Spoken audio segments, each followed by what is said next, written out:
The scripture reading is Daniel chapter 3, verses 13 through 30. Furious with rage, Nebuchadnezzar summoned Shadrach, Meshach, and Abednego. So these men were brought before the king, and Nebuchadnezzar said to them, "Is it true, Shadrach, Meshach, and Abednego, that you do not serve my gods or worship the image of gold I have set up? Now when you hear the sound of the horn, flute, zither, lyre, harp, pipe, and all kinds of music, if you are ready to fall down and worship the image I made, very good. But if you do not worship it, you will be thrown immediately into a blazing furnace. Then what God will be able to rescue you from my hand?" Shadrach, Meshach, and Abednego replied to him, "King Nebuchadnezzar, we do not need to defend ourselves before you in this matter.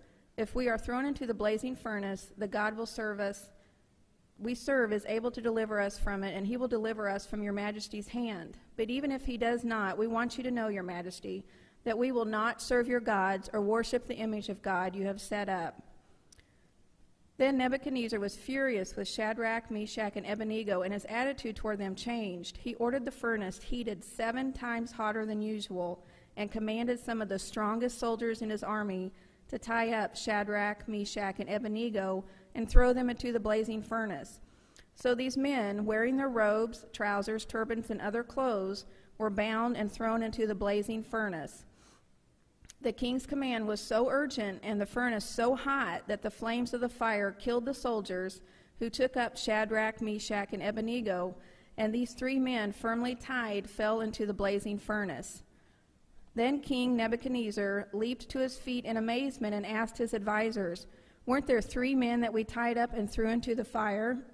They replied, "Certainly, your majesty." He said, "Look, I see 4 men walking around in the fire, unbound and unharmed, and the 4th looks like a son of the gods." Nebuchadnezzar then approached the opening of the blazing furnace and shouted, "Shadrach, Meshach, and Abednego, servants of the Most High God, come out, come here." So Shadrach, Meshach, and Abednego came out of the fire, and the satraps, prefects, governors, and royal advisors crowded around them. They saw that the fire had not harmed their bodies, nor was a hair of their head singed.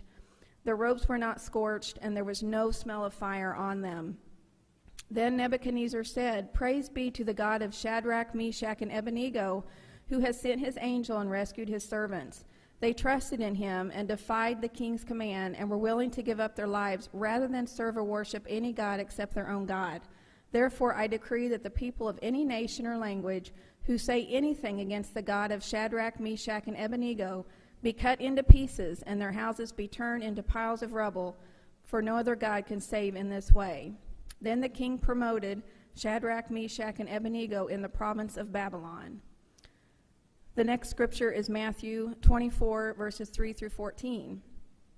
As Jesus was sitting on the Mount of Olives, the disciples came to him privately. "Tell us," they said, "when will this happen, and what will be the sign of your coming and the end of the age?"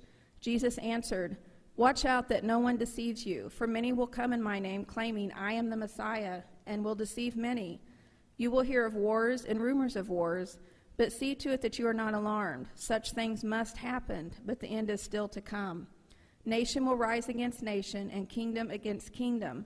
There will be famines and earthquakes in various places, and all of these are the beginning of birth pains. Then you will be handed over to be persecuted and put to death, and you will be hated by all nations because of me. At that time many will turn away from the faith and will betray and hate each other, and many false prophets will appear and deceive many people. Because of the increase of wickedness, the love of most will grow cold, but the one who stands firm to the end will be saved. And this gospel of the kingdom will be preached in the whole world as a testimony to all nations, and then the end will come."